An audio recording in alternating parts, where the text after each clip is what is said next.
en 2013 par Jean-Jacques Launier, le musée Art Ludique, situé sur le quai d'Austerlitz à Paris, enchaîne les expositions prestigieuses. Pixar, Marvel, Ghibli. Cette fois, c'est le studio britannique Aardman, fondé par Peter Lord et Dave Sproxton, qui est mis à l'honneur. Alors que l'exposition consacrée au layout du studio Ghibli se terminait début mars, il a fallu retravailler entièrement l'aménagement du musée pour accueillir les créateurs de Wallace et Gromit.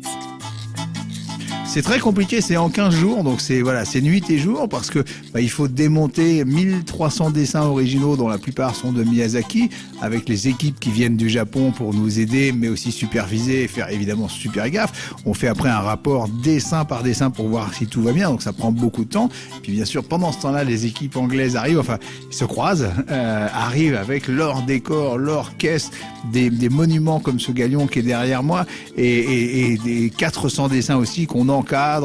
Donc c'est pratiquement un travail jour et nuit puisque on casse des murs, on travaille avec un architecte qui redessine un peu le parcours en fonction de la création qu'on a fait de l'exposition. Donc ouais, c'est un peu frénétique, c'est passionnant aussi. Beaucoup de pression parce que on a des deadlines, on sait qu'on doit ouvrir tel jour, on sait que mais c'est vraiment fabuleux et on a des équipes passionnées. C'est vrai que c'est magique de pouvoir travailler avec des artistes pareils. L'exposition propose plus de 350 dessins de concept, de nombreux courts-métrages, une cinquantaine de décors qui ont servi à la production des films du studio. Une quantité d'éléments impressionnante qui retrace l'histoire du studio, depuis son premier héros qui a légué son nom à la structure, aux films les plus récents. C'est un parcours artistique qui nous est proposé pour mettre en lumière le processus qui amène à la création d'un film. On avait vraiment envie de montrer ce rapport au dessin, à la sculpture. Donc le parcours explique l'art qui prend forme, c'est l'idée prend forme avec le dessin prend forme avec la sculpture prend forme avec la lumière. Donc on avait vraiment envie d'expliquer parce que ces phrases-là peuvent s'appliquer à Michel-Ange aussi. L'idée prend forme avec le dessin avec la sculpture. Alors c'est basique et sans prétention, mais c'est vrai que c'est un parcours artistique vraiment super intéressant et le faire avec ces artistes-là, aller à Bristol dans la campagne anglaise, c'était vraiment extrêmement jubilatoire. La mise en scène est soignée au millimètre près, mise en lumière par Dave Sproxton lui-même, qui a fait ses armes en tant que chef opérateur. Une implication totale de l'équipe du musée et du studio Aardman, qui ont travaillé pendant 2 ans à l'élaboration de cette exposition. C'est une expo d'art finalement, donc ces œuvres sont vraiment des vrais bijoux et donc on avait envie d'avoir un écran. Donc on a envoyé des équipes là-bas faire des relevés au millimètre des décors qui ne sont pas toujours d'équerre, c'est-à-dire qu'ils sont pas toujours droits. Donc parfois ces écrans, il a fallu qu'ils soient légèrement incurvés, etc. C'est un travail énorme et après produire ces écrans, mais donc rien n'est improvisé parce que c'est vrai que c'est un travail qui nous permet après de pouvoir régler des lumières. Il y a une vraie mise en scène presque comme un film pour mettre en scène cette exposition et rendre hommage à ces artistes. Faire venir tant de pièces depuis Bristol, avec par exemple un gigantesque galion pirate, représente un casse-tête technique et logistique. Au final, tout est fait pour que le spectateur soit plongé dans l'univers de la stop-motion, au plus proche des plateaux du studio de Bristol. Il y a vraiment un des décors qui est à l'intérieur du musée, qui est un vrai décor. C'est tous des vrais décors, mais celui-là, il y a la caméra, il y a les éclairages, et il y a un ordinateur qui règle sur lumière jour et lumière nuit, qui donne vraiment, qui restitue exactement les conditions du tournage. Ce décor avec une caméra, une vraie caméra de chez eux qui nous ont prêté, qui est précise sur le personnage Sean le mouton, et puis d'avoir un écran, un grand écran où on voit Sean le mouton en énorme, alors qu'on s'aperçoit qu'il est tout petit, donc ça ramène au rapport de proportion, ça donne des indications sur la façon dont on réalise le film, mais en même temps c'est une espèce d'émerveillement incroyable. Donc je pense que c'est une idée qu'on a réussi à faire réaliser grâce au soutien effectivement de nos amis réalisateurs anglais, et ça, je crois que c'est vraiment du jamais vu pour la première fois au monde.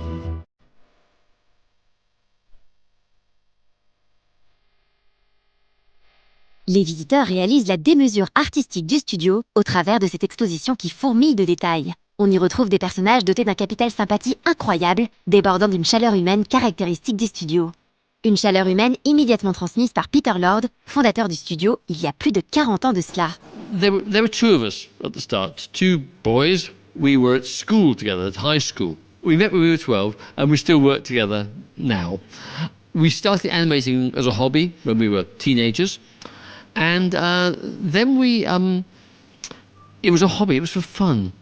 And very slowly, very, very slowly, we thought, oh, well, maybe we can make some money. Maybe we can make a career.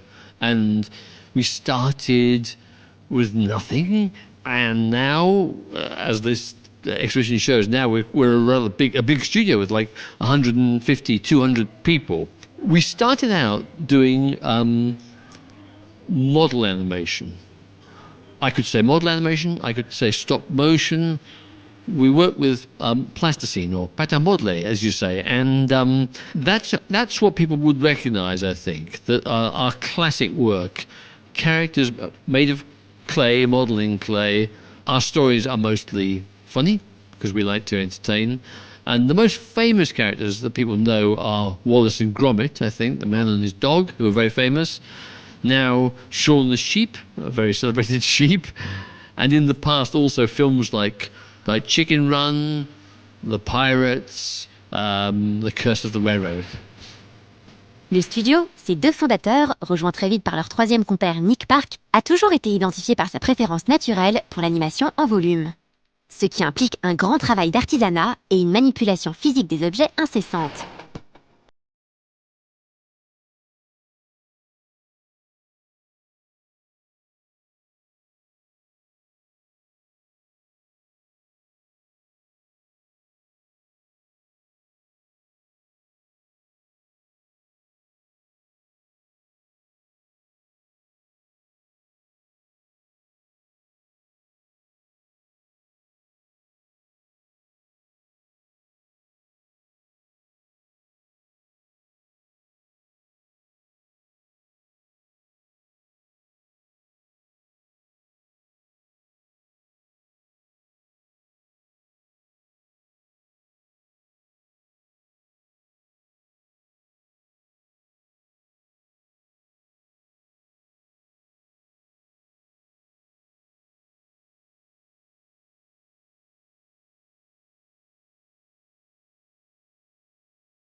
Le travail en stop motion requiert de la patience, de la minutie, mais l'efficacité du studio Aardman dans le domaine est plus que redoutable. Yes, it is slow, but all animation is slow. You know, it's interesting because we can compare our method with DreamWorks, for example. So we would make a film. Let's take a film like The Curse of the Were-Rabbit, a Wallace and Gromit film. We made that the same time as a DreamWorks film, and the time scale is the same. Really, from first good idea to last sound effect, all that time, about 5 years is kind of true. It's a long time. But our budgets were half the budget of the DreamWorks films, you know, and we worked with fewer people. So although it takes a long time, we're quite efficient actually, you know, and animating for us is amongst other things, it's a physical activity. La stop motion implique de créer des tonnes d'objets, de décors, de manipuler les personnages sans cesse. Une activité qui donne vie au studio depuis plus de 40 ans. Une histoire traversée de nombreuses distinctions, dont plusieurs Oscars, de tragédies aussi, avec un incendie ayant détruit de nombreux anciens décors, des projets avortés, et même des kidnappings. In the 80s, you're right. It was a very interesting time because we started doing animation for kids. Then we started making some films for adults, which were quite serious, about serious subjects. Then we did TV commercials. Then we did music video, especially for Peter Gabriel. And one of the things we did was this guy here, which was a TV commercial for some material to preserve wood. And it's quite interesting now, actually, because today, if somebody had that idea, this would always be CG. You would do it in CG. But that wasn't possible back in that time, so we did it. It was a stop-motion puppet. But as you can see, a big one. A big, very, very difficult stop-motion puppet. And animating it was really hard work, like physical work, because his arms are heavy. And when you'd lift his arms, and they were just... So you had to lift them up and screw it tight every frame. Screw it tight every frame. So it was very difficult. This guy has a dramatic history because at some stage he was kidnapped. He was kidnapped by some criminals in Bristol, and they took him away. And it was like a movie. They sent a ransom note. Give us £10,000 or you'll never see him again. Unfortunately, he wasn't a very clever criminal, so he gave his phone number. And that was his mistake. Cette exposition est riche en détails et peut s'apprécier à tous les niveaux, enfants et adultes, fans d'animation ou non. An exhibition should be an experience, like for me, experience on several levels. Like, I hope that people will, in some places, stop and take in information that they're learning. Oh, that's how they do it. That's interesting. I didn't realise that was how they made their films. At other times, they're just looking at some of these beautiful sets, and you can read the set like a book. You go along from one item to the other, seeing what's in there, seeing what detail there is in there to delight your eye. And then there are bits of movies to watch which make me laugh, and then also all kinds of a whole series of different experiences. À chacun donc de voir comment il voudra profiter de sa visite, mais au final, ce n'est pas très compliqué. Just look at everything and feel the love. Feel the love that went into making it, because in the drawings and in the models and in the puppets and in the performance, so much care and love goes in. I hope that maybe you can, when you look at it, you feel it reflecting back. And then the other thing I would say, which is quite different, but I would also say to young people, to kids, I would say it doesn't have to be this complicated. You can do stop motion animation very simply. It's fun. It's exciting. It's a great thing to do. You can work with Go, you can work with, Playmobil, you can work with modeling clay, and anyone can animate. It's hard to animate well, but it's easy to animate, so everyone could try it and feel the excitement. Encore une fois, le musée Art Ludique frappe fort avec une exposition sublime. Il est possible de s'y rendre jusqu'au 30 août 2015. Oui, il est tentant de se dire « c'est bon, il y a le temps ».